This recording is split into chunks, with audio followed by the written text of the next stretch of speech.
We're in a 2013 Dodge Journey. It's a push-to-start journey. We're going to do a Fortin standalone remote starter first. You need a 10 millimeter. There's two 10 millimeters on the bottom of the dash. Want to remove both 10 millimeter screws. At this point, we'll be able to simply remove the dash. We need access to the push button. With the dash removed, we can reach up to the push button and unplug the push button switch. So we're going to go ahead and we're going to reach up.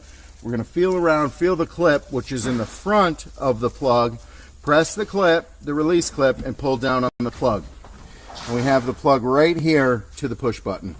We're going to go ahead at this point and we're going to connect the Fortin T-harness. We're going to plug the plug into the appropriate plug on the T-harness. Then we're going to plug the T-harness up into the push button. Kind of hard to see, so you can just use the force, reach under there and feel around. When you get it, you plug it right in, it'll plug in smooth. Don't force anything. If you have to force it, it's not correct. The next step is to connect to the can high, can low, it's diagnostic plug.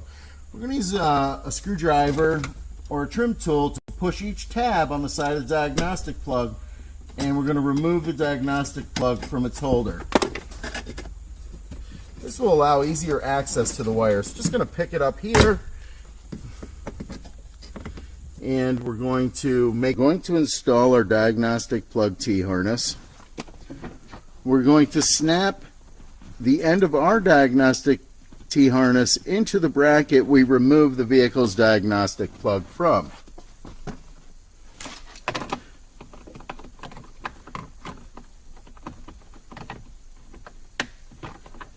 So we'll only fit in one way.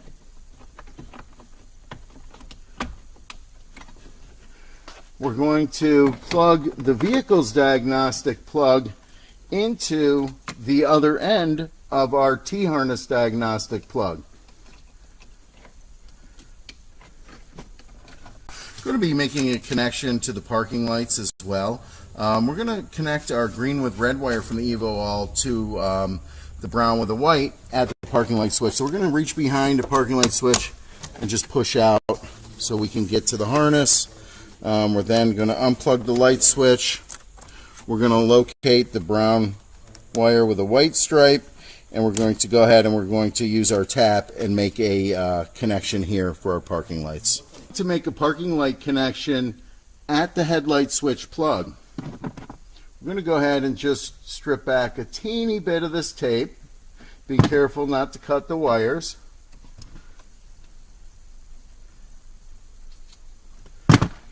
We're looking for the white wire with a brown stripe located at pin 1.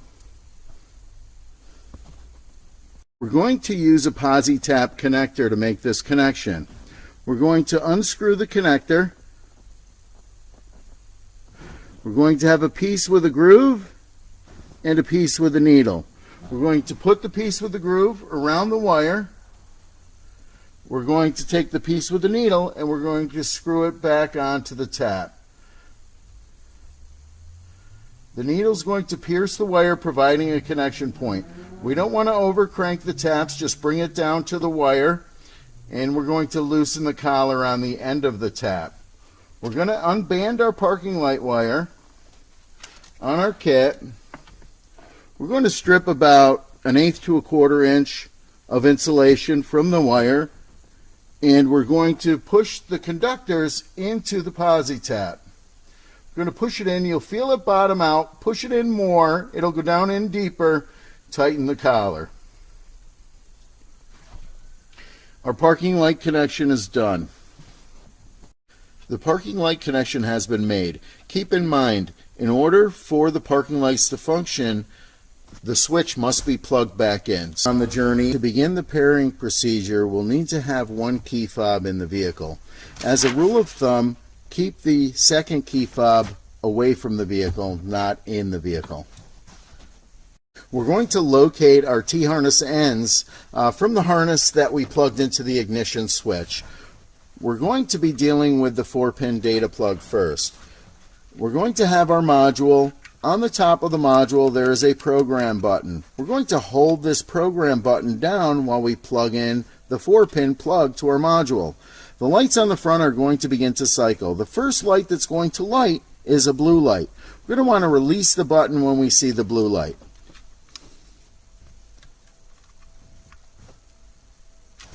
Release the button.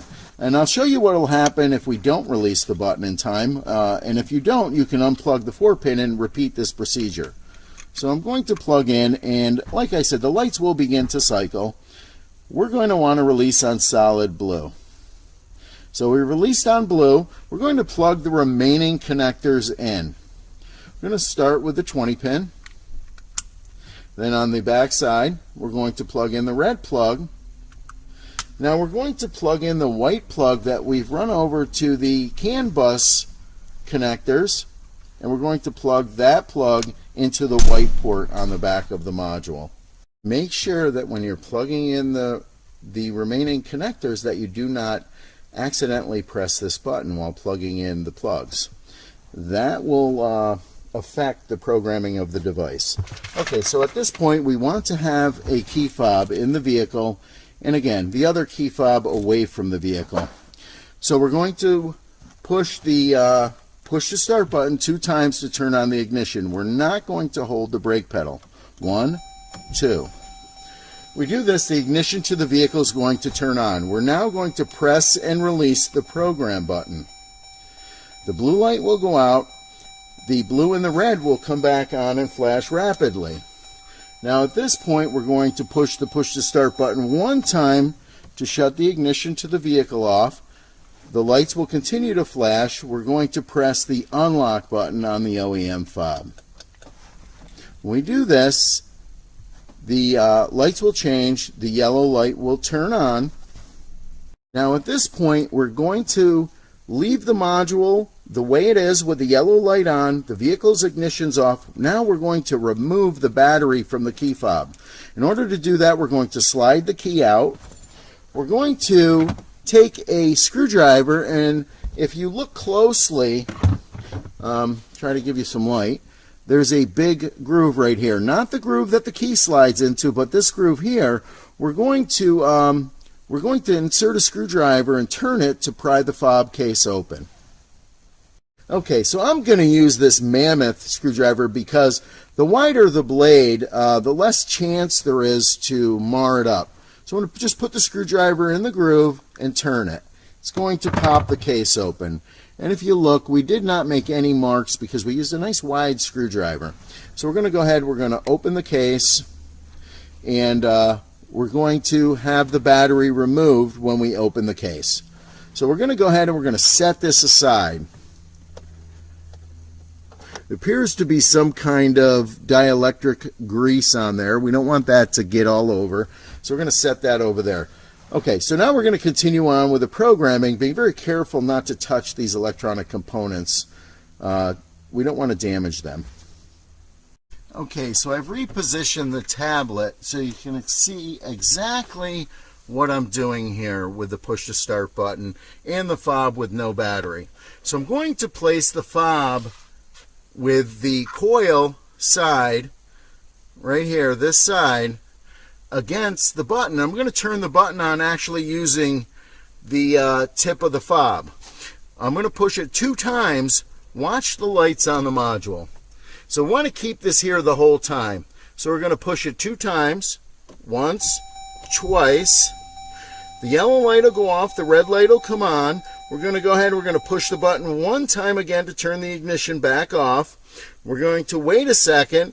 Now we're going to do the same thing. We're going to turn the ignition on twice. We've kept the fob here the whole time. So we're going to push 2 times to turn the ignition on again. We're going to have the lights illuminate. We're going to have the lights starting to flash, alternate between red and yellow. Now we're going to keep the fob here. We're going to shut the ignition switch off. Now we can remove the fob from the button. So at this point, our lights are still alternating. We're going to reconnect the battery to the fob. And we're just going to place the case together, and we're going to snap it closed.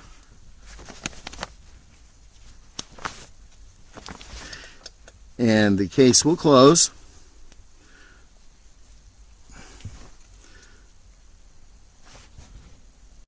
And we will reinsert the key into the fob. At this point, we're going to disconnect the module, and we're going to complete vehicle pairing using our laptop computer and Windows 10. We're going to unplug the white plug that goes to the CAN plug, or the CAN bus plugs. We're going to remove the red plug. We're going to remove the 20 pin, and we're going to remove the power or the 4-pin data plug last. If you've received either the FlashLink 4 programmer or the FlashLink Lite programmer, then your application will require the decryptor process to complete vehicle programming. The programmer connects to the computer with a USB cable, and then we have another cable that will connect to the device when we're ready to program or flash the device. Same thing applies to the FlashLink Lite. The FlashLink Lite is a miniaturized device that will perform limited flash functions on your module. Again, it has a USB cable that plugs into the computer, and then a cable that goes between the programmer and the module. To obtain the FlashLink Manager program, we're going to go to Fortin's website. We're going to go to www.ifar.ca.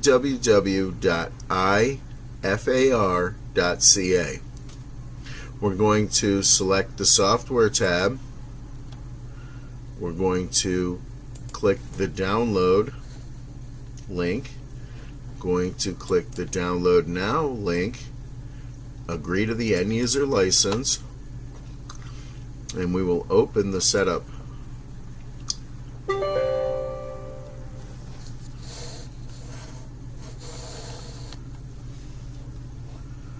going to allow the app to make changes. I already have the program installed. You will continue on from this point and follow all of the prompts until the installation is complete. After completing the installation, if you choose to, you will have an icon on your desktop. Click on the icon or locate the program manually. Upon opening the program, you're going to come to a login screen. You will not be able to log in because you must set up a free account with Fortin before you can use the FlashLink Manager. Select Create an Account. You will fill out the form.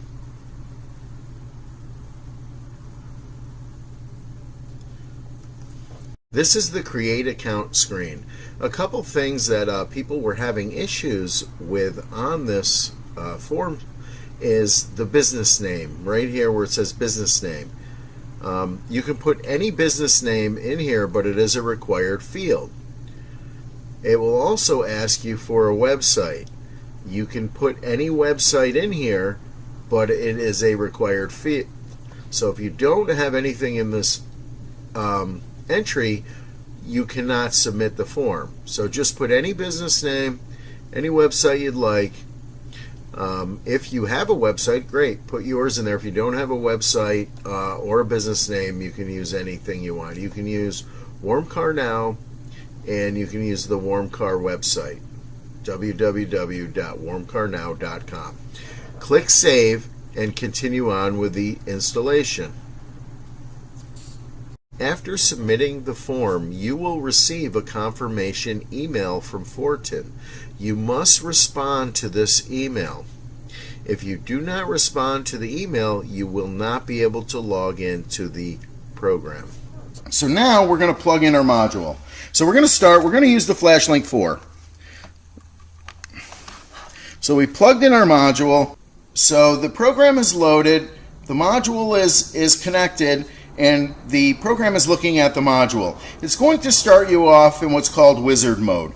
We don't want to use this mode. I've already flashed the device before I shipped it to you. So if you use the program like it is, you're going to start the flashing process again, which is already done. So you want to click the gear cog up in the upper right corner. You see the gear cog right here. You want to click this gear cog. Okay, we're going to have this screen right here.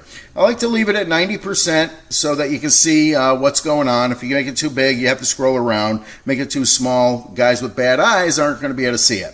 So you want to click Go to Pro Mode. Click Go to Pro Mode. Now I'm going to tell you, if you have the FlashLink Lite, Wizard Mode is not supported, so you will be skipping the gear cog thing because you will come up in Pro Mode automatically if you use the FlashLink Lite. And that's as of now. Whether that changes, I don't know. But as of now, FlashLink Lite, you do not have to select Pro Mode. You'll already be in Pro Mode. So the exact year, make, and model doesn't matter. As long as the firmware is correct, you don't have to change this to your exact year, make, and model. If you want to, if you click this, you're going to pull up another screen over here. And if you change any of these, you're going to have to select them right. Say it was a 19. So if I put 19, then I would have to select the Grand Cherokee. It's a push to start. The installation would be standalone. Connection type would be T-harness. We don't want an alarm system. The Evo can be an alarm system. Now when we click load settings, we would be back to where we were before we did this. And like I said, the exact year is irrelevant. I'm working on a 2020. I just set it to a 2019. It's not going to make a difference at all. What is important is that we just select the decryptor tab. It's all we want to select. And we're going to select the decryptor tab. We're going to see this screen. We're going to click Send Data. We're going to wait. We want to make sure the box is checked. It will be checked by default. Automatically update Evo All when ready. We're going to wait for the decryption process to run. We're going to wait for the decryption process to run.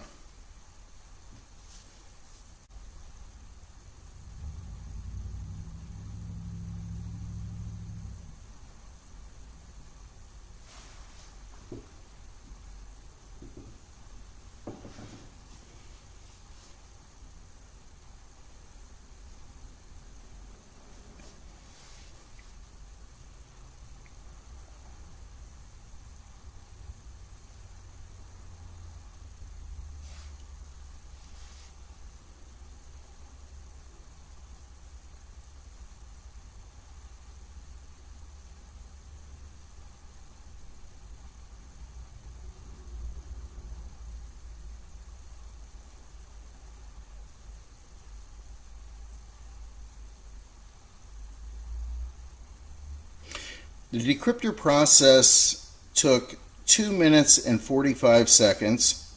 The unit is being updated.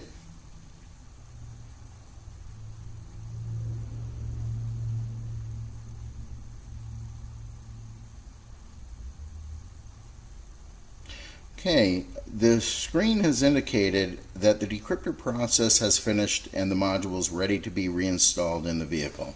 We're going to go ahead and we're going to remove the module from the programmer and bring it back to the vehicle. So if it runs for a really long time and it comes up with this screen, it means that we did not sample the data properly. We're going to go ahead and we're going to start from the beginning of the programming process.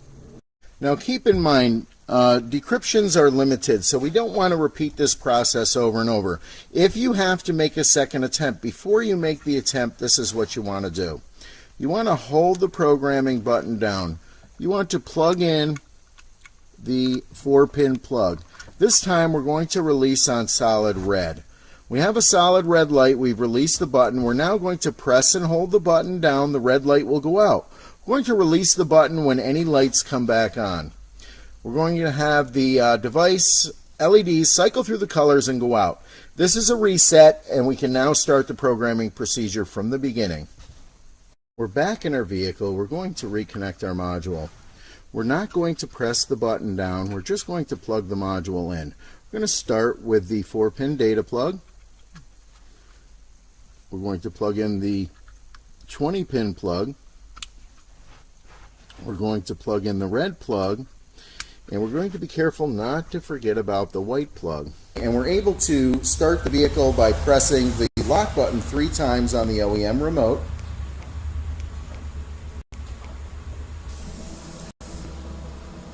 This will trigger remote starting of the vehicle. We can also shut the vehicle off using our OEM remote as well.